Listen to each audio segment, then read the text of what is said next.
سبحان اللہ، اللہ تو پاک ہے، الحمدللہ اللہ تو پاک ہے، ماشاءاللہ تمام تعریفیں اللہ، الحمدللہ تمام تعریفیں اللہ تیری لیے ہیں۔ ذرا سوچو تو صحیح، اللہ نے ہمیں اپنی تعریف کے لیے بنایا ہے۔ قیامت کے دن زبان سے پوچھا جائے گا، یہ تو بتا کہ تو جھوٹ بولی تھی۔ پروردگار عالم نا، تیرے بندے نے تیری ذکر میں گزارا تھا، چلتے پھرتے تیری تعریف و توصیف بیان کیا کرتا تھا، تیرے نبی کے جلسے میں بیٹھ کر تیری حمد ادا کرتا تھا۔ اللہ تبارک و تعالیٰ کی بارگاہ میں ہماری وکالت اس زبان نے کر دی، انشاءاللہ اگر ہمارے گناہ سمندر کے جھاگوں کے برابر کیوں نہ ہوں گے اللہ معاف کر دے گا۔ یار محفلیں اسی لیے تو سجائی جاتی ہے کہ بتانے والے کچھ بتائیں، حالانکہ مجھ سے بولنا نہیں آتا، جب بتائیں گے تو انشاءاللہ آپ کی سمجھ میں آئے گا۔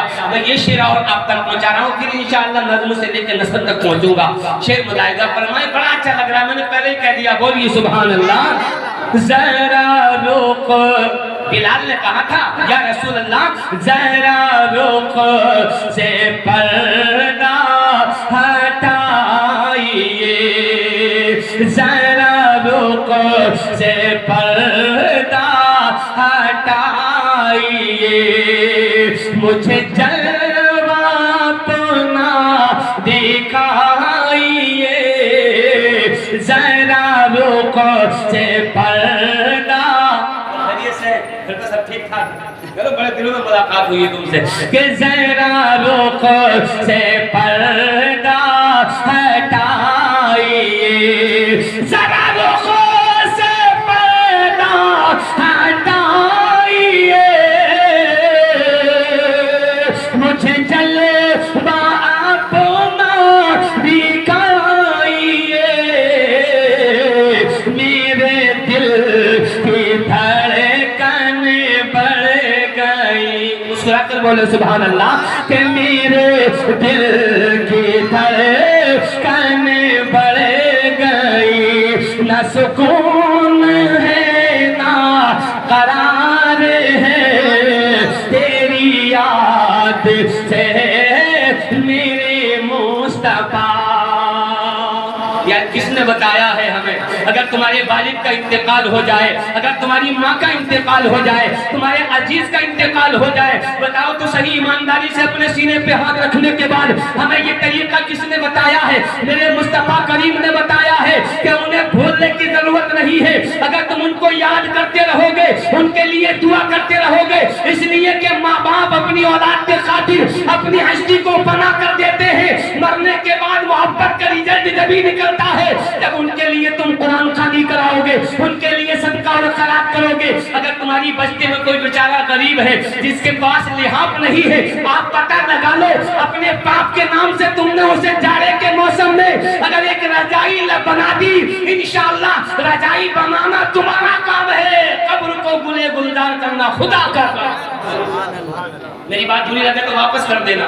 عزیزان ملت اسلامیہ، مرنے کے لیے مرنے والا چلا گیا دنیا سے، اب قبر میں نہ وہ نماز پڑھ سکتا ہے، نہ وہ قرآن پڑھ سکتا ہے، نہ وہ تسبیح و تحلیل بیان کر سکتا ہے، اب تو تمہارے حوالے چھوڑ کر کے جا رہا ہے، اور کیا کہہ رہا ہے؟ مسکرا کر کے بولے سبحان اللہ۔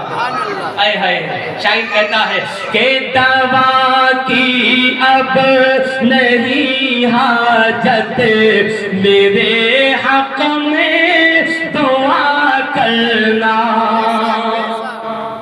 چاہو تو ایک بار وہ پڑھ دوں گا میں، مگر صرف سر مت ہلائیے، زبان کو حرکت دیجیے، بولیے سبحان اللہ۔ کہ دوا کی اب نہیں حاجت، دوا کی اب نہیں حاجت، میرے حق میں دعا کرنا۔